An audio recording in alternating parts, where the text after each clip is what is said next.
E hoje o Papo de Doutor é sobre preparação física.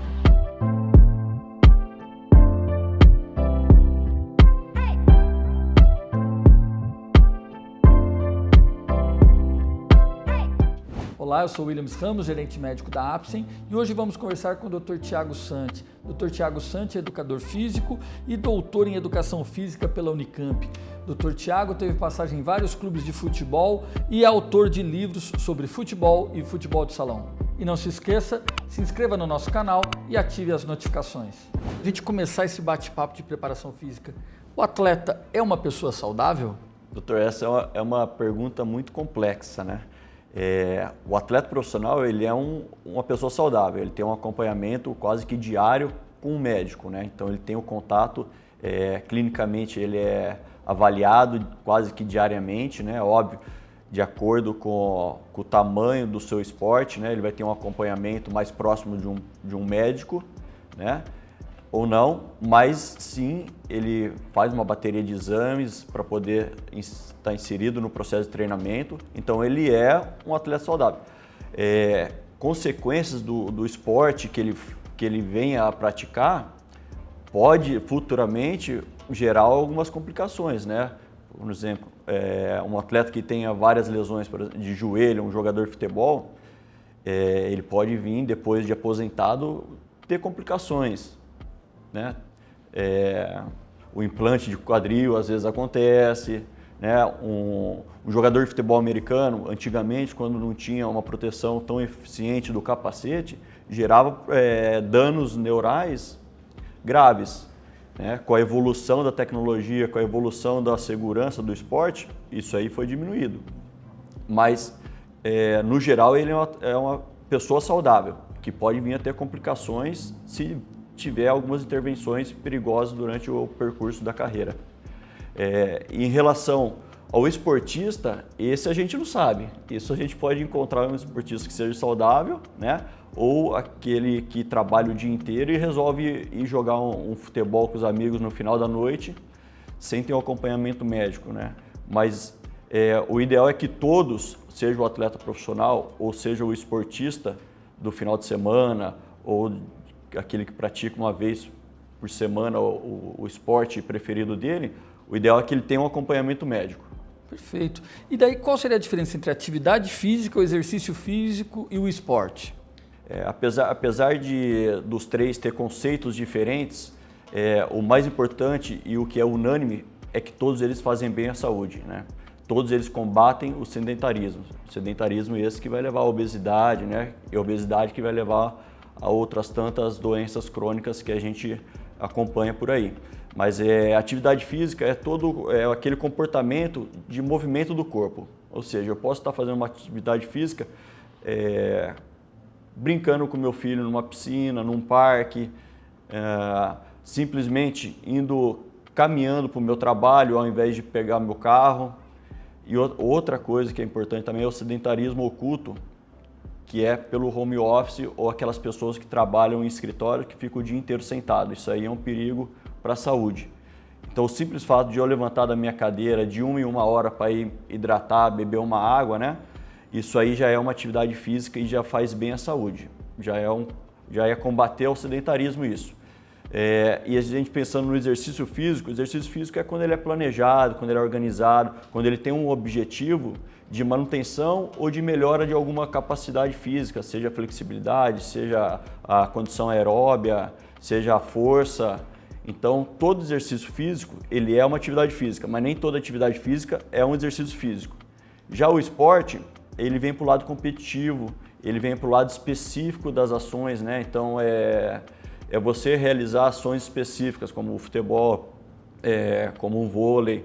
Então, entra a parte da especificidade, né? E entra a parte da competitividade. Você falou até da especificidade. Então, assim, na questão da preparação física, ela é diferente para cada tipo de esporte? A gente precisa partir do princípio que cada esporte tem o seu gesto específico, as suas ações específicas. Então, a preparação física ela tem que se basear justamente nisso. Não adianta eu querer colocar um atleta que precise de velocidade para ficar fazendo treinamentos de corridas longas. Isso aí não vai ajudar em nada o atleta, muito pelo contrário, só vai prejudicar ele, ele não vai conseguir ter uma performance legal para aquela necessidade específica do esporte. Então a gente tem que sempre pensar, e outra coisa, tem que inserir o fator principal no treinamento físico. O que é o fator principal? Por exemplo, no futebol eu colocar o elemento bola. Então quando eu parto para o gesto específico, técnico também inserido, eu consigo uma performance melhor do meu atleta e consigo acelerar o processo de treinamento dele, o processo de condicionamento dele. Ele vai se condicionar mais rapidamente quando eu coloco o elemento bola, que é a parte específica do esporte futebol.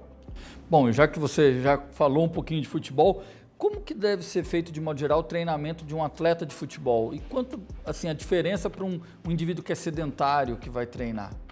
Um atleta ele vai sempre responder mais rápido do que um sedentário, né? Um sedentário.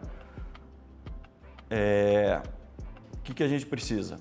É saber como que está essa pessoa que é sedentária. Então, eu não consigo assim falar para você, em um mês eu vou conseguir colocar uma pessoa que é sedentária hoje para estar treinando, estar jogando legal com os colegas deles. Óbvio, quanto mais vezes ele voltar numa rotina de treino durante a semana, para ele poder ir lá e brincar com os colegas deles, melhor, mais rápido ele vai se condicionar. Com segurança ele vai voltar, né? Então, assim, um tempo mínimo seria pelo menos um mês, tanto para um atleta profissional quanto para uma pessoa sedentária. Mas a pessoa sedentária, ela não vai voltar no ritmo que é o atleta profissional, né? Então, assim, é um mês para a gente ter o mínimo de segurança possível para essa pessoa não estar se lesionando, tá conseguindo se movimentar, brincar, se divertir e ir evoluindo. Perfeito. E esse indivíduo, né, começou, ele já está com um bom condicionamento físico, né? Esse atleta, ele deve continuar treinando a sua musculatura ou só pode só se preocupar com treinamento técnico? O atleta ele nunca pode deixar de fazer a parte de fortalecimento dele. Existe essa região central do corpo, abdômen, glúteo, que são músculos importantes para estabilizar o movimento da pessoa e do atleta, né? do esportista ou do atleta profissional. Esses músculos bem fortalecidos e constantemente fortalecidos, eles vão ajudar na prevenção de lesões de joelho, lesões de tornozelo, lesões musculares. Então o atleta ele não pode só ficar no treinamento técnico gestual da parte com bola, né? Ele precisa de um fortalecimento muscular constantemente para poder não ter lesões musculares ou reduzir a quantidade de lesões que ele vem enfrentar durante uma temporada aí ou durante o ano. Então eu posso dizer que um atleta, quando está bem preparado, ele vai ter menos lesões musculares? Um atleta bem preparado, ele vai ter menos lesões musculares. Mas isso não significa que ele não vai ter lesões musculares. Porque, por exemplo, se a gente olhar o próprio futebol, né, que a gente já falou, os jogos hoje, você joga 3 vezes por semana. Então você está bem condicionado, só que muitas vezes você não está bem recuperado.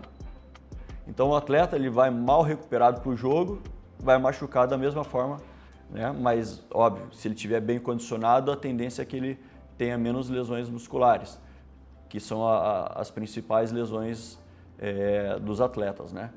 Mas se ele não estiver bem recuperado, ele vai lesionar também da mesma forma, através do sobreuso, né, que a gente chama. Muito bom, Thiago. É muito importante a gente falar a respeito de preparação física. E aí, gostaria de ter as suas considerações finais para o nosso público. Doutor, primeiro gostaria de agradecer o convite, né? Para mim é uma honra estar aqui com você, né? Estar participando junto. E a consideração final é que, assim, seja paciente, né? Principalmente a pessoa sedentária, não queira atravessar, pular etapas, um degrauzinho de cada vez no seu condicionamento, para que você consiga praticar o seu esporte com segurança, né? Evite lesões, para você poder ter uma qualidade de vida, que é o mais importante. Muito obrigado, Thiago. Agradeço a sua presença aqui. Então lembre-se, pessoal, sempre importante a atividade física, mas como o Thiago falou, um degrauzinho de cada vez. Agradeço a todos que estiveram com a gente e continue acompanhando o Papo de Doutor.